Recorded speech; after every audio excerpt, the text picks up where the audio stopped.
next we've got Stephen Blue from Eugene, Oregon. We'll do some poetry for you. And on deck is Moha. Yeah. Did I say that right? Yes. Cool. All right, Stephen Blue.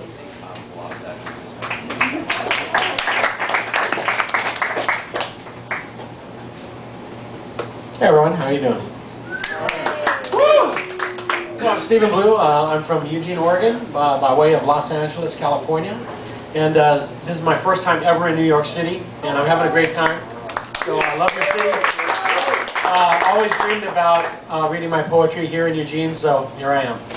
Let's see, so I'm a poet and publisher. I've got 4 published books of my own, and so I'm going to do 4 poems for you today. First one is from my very first book, Word Songs, and you can find out more about me at wordsongs.com. So in honor of the Pope's visit, I'm going to read through this poem in honor of that. It's called She's Coming. For you and me, it's a time of trouble, feast or famine wherever we go. It may sound simple, yes it's true, but help your brothers is what you've got to do. That's still it. Don't you know? The second coming will show. The second coming will be as a woman. Nurturing and compassion is what will show. It's got to be, don't you know? It's what we need now to grow higher spiritually. Can't you see all the waste we make in our haste? We leave behind so much trash to get there too fast. But where is it we are going? Do you think you know? You may think you're growing now, but the second coming will show. The second coming will be as a woman. Nurturing and compassion is what will show. It's got to be, don't you know? It's what we need now to grow higher spiritually. Bride of love brings the light to shine on our needs. Coming soon to a state of mind near you. Woo! Thank you. Here's a political poem with a 60s bent. I grew up in the 60s in LA, California. And so this is a political poem with a 60s feel and dedicated to the young people in this room who were not around in the 60s. Last seen signals. I fight for what is not left. I fight for what went long ago. The smiling faces, flowers, long hair, and bell-bottoms of you. Now only a faded view, left forgotten in the memories of new wars, new scores, new reasons to be afraid. By the many, the masses, no longer aware how it could have been, had we just not given in to the many numbered royalties, the commercialism cash cow, the callous concern of corporate bottom lining, until we're all scared for our jobs. No longer able to see the possibility that was at our fingertips. If only we could have held on a little longer, persevered a little stronger, not been in such a drug-induced haze. Oh, the ways of the world, the wonder now gone, replaced by hunger. The mad plans of melancholy, mentioned in passing. The last seen signals of the 60s. Do you remember when peace, love, and brotherhood were the current topics of discourse?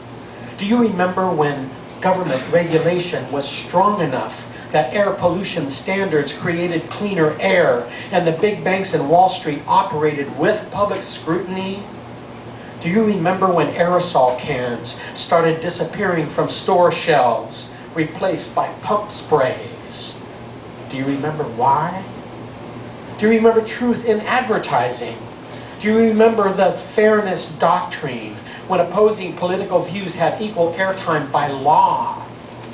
Do you remember when telephone companies, public utilities, television, media, airlines, health insurance, and banks were not mega monopoly corporations and monopolies were actually broken up by our government? Do you remember when the Supreme Court was fair and balanced, and politicians of opposing parties actually worked together? Do you remember when big money didn't buy up all of government? Do you remember when public education was important, reliable, affordable, and funded? Do you remember when teachers, firemen, and police officers were important jobs with public support for fair wages and benefits? Do you remember when the average American family could afford a house, a car, and a college education for their children? Do you remember make love, not war? The 60s was a paradigm shift, at least. A brief moment of truth, a glimpse of the golden age, the future that could be if peace, love, and brotherhood really reigned in the world. In the 60s, we saw that the evolution of the human spirit was possible. We saw that living in harmony with our fellow man and Mother Nature was doable. But when you look around now, it appears like we have forgotten all of that. I fight for what is not left. I fight for what went long ago. The smiling faces, flowers, long hair, and bell bottoms of you. Thank you.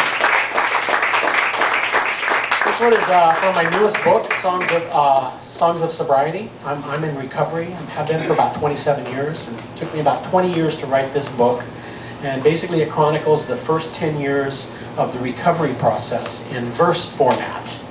So I'm going to do a poem for you about a newly clean drug addict who's struggling to stay that way. 3:44. It's 3:44. And the dealer's knocking at my door. Go away, please, now, and set my mind at ease. I've felt that pain many times before. I don't want to feel it anymore. So go away, please, dealer, leave me alone. Lord, help me, don't let me answer. I'm so vulnerable right now. I want to shut out the pain inside. And the dealer knows just how. Please, oh God, make the knocking go away. I like the way I feel life now. It's getting better day by day. I feel so alone right now. Stay by my side. That old pain came back today. I broke down and cried. Tears welled up in me. Resentments were felt. But it's still not as bad as when the dealer dealt.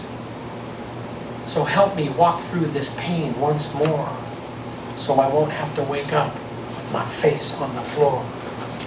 It's 3:44, and the dealer's knocking at my door. Go away, please. Set my mind at ease. I don't want to score. I don't want to be sore. I don't want you no more, for sure. And it's 3:44. Thank you. And one more. This is from my chapbook, Wildweed. This is a dragon poem. I've written several of these. This is a poem about a dragon. I love fantasy, so. Beast of Misery. Raspberry sweet, the tart cataclysm. Rapture loomed on the fetid breath of dragon dew.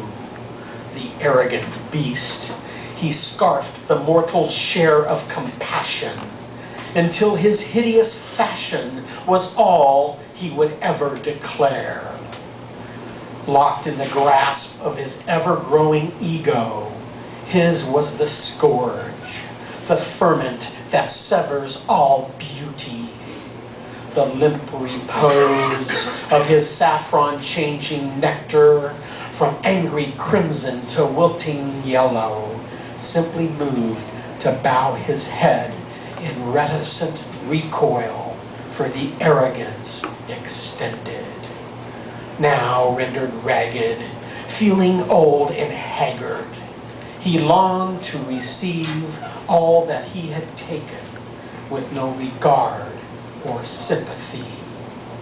But no epiphany was to be. for this beast of misery.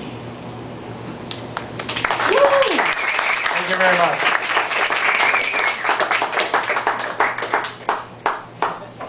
Give it up for Stephen Blue, everybody. Welcome to New York, Stephen.